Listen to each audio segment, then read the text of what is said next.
Welcome one and all to Creep Factor, where we explore the mysterious, unexplained, and terrifying. Today's eerie story is all about curiosity and how it kills, well, way more than cats. This dark tale has a little bit of everything. It's got terrified teens, it's got urban legends, it's got disappearances and cover-ups. But let me stop before I get a little ahead of myself. Buckle up, it's gonna be a bumpy ride.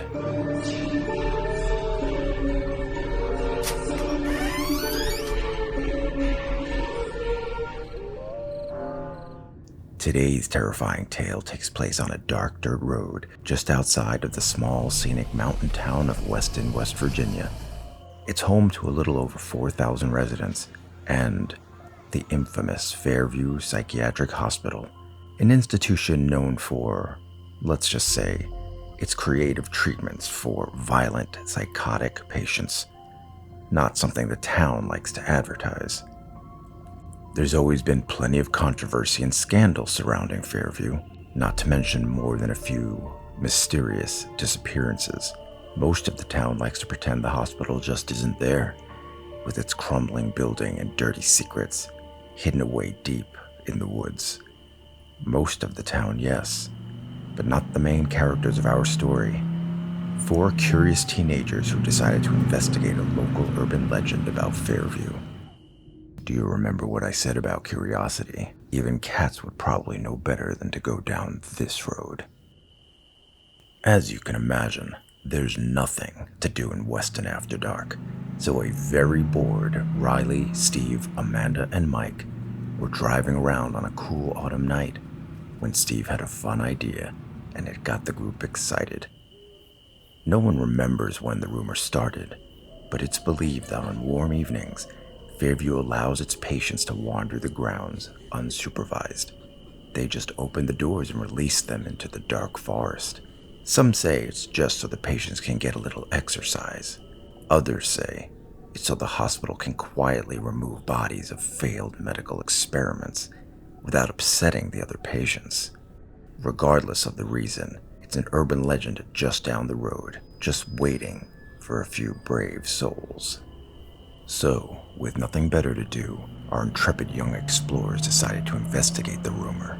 They traveled down Route 19, a road that winds through the mountains until it turns into Fairview Lane, an unpaved road that creeps even deeper into the tangled woods.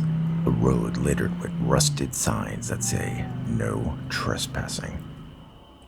After a couple of miles, the dirt road stops at a tall gate and perimeter fence. Apparently this was the back entrance for deliveries made to the hospital, but it's no longer used. The fence is covered in overgrowth, and you can barely see through it. But if you look closely, you can see the shape of the hospital looming over the tops of the trees. This is the kind of place where even Dracula would feel right at home. The teens know how the urban legend goes. You drive your car up to the gate, as close as you can, and turn off the engine. But you keep your headlights on, letting them shine beams of light into the darkness of the wooded property. Then you wait.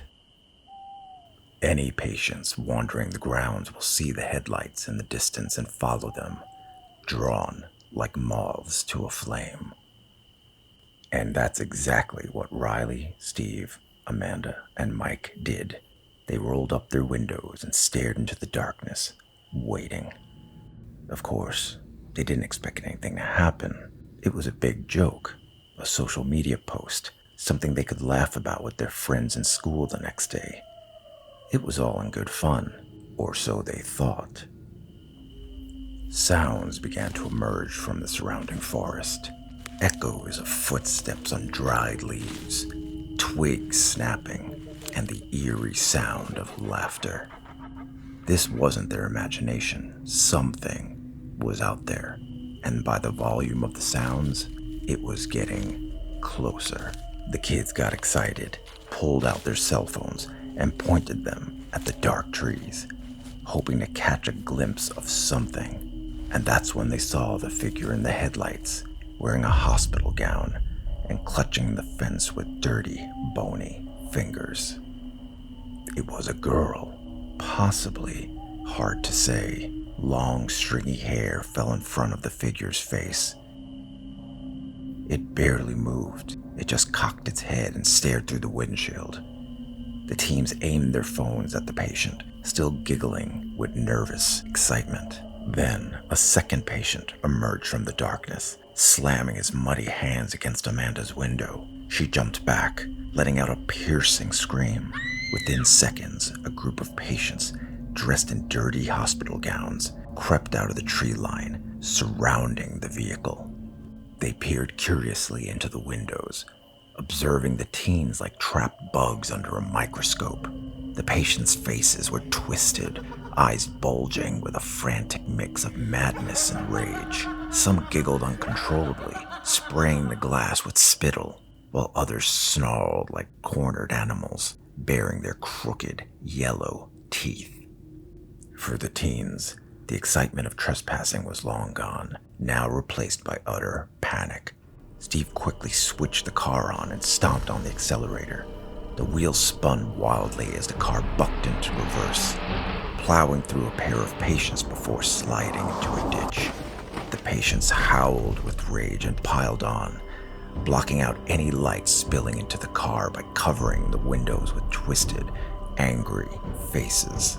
The windows of the car shattered, showering shards of glass onto the teens.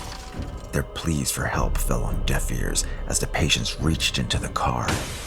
The teens gripped the seats for dear life, but it was no good. Each one was pulled through the broken windows. Then, the haunting sounds of screams as they faded into the tangle of shadowy woods. The night fell quiet again, except for the cold autumn wind howling through the trees. The teens' parents called the police the next morning when they discovered their children hadn't come home. The town sheriff took the call very seriously because Weston isn't the kind of place where kids go missing. The police went searching, and wouldn't you know it, they found Steve's car almost immediately. It was banged up, still filled with broken glass from the shattered windows, but no cell phones, no blood, no bodies. It was almost as if the vehicle got a good cleaning overnight. Stranger yet, the car wasn't found on the lonely Fairview lane. It was abandoned by the side of the road on Route 19. To the citizens of Weston, the disappearance of the teenagers still remains a complete mystery. How did 4 teens manage to disappear but leave their car behind? Like I said, this kind of thing doesn't happen here. The police left no stone unturned looking for them. They questioned everyone in town, looking for any clues of the teens' whereabouts. They even questioned the administrators at the Fairview hospital, but they denied having any knowledge of the teens. They even gave the authorities permission to search the grounds. They found nothing. It's like the kids just vanished into thin air, leaving nothing but an abandoned car and many, many unanswered questions. Shortly after the disappearance, a new rumor started in town. Something about a hidden basement where Fairview keeps its most disturbed patients. And there, you'll find a young man whose cries for help echo through the hallways at night. A young man who used to go by the name Steve. So, the saying about curiosity and cats seems to be true. Some urban legends are best left, well, legends. Thanks for stopping by, and we'll see you next time on Creep Factor, where we deliver the shivers.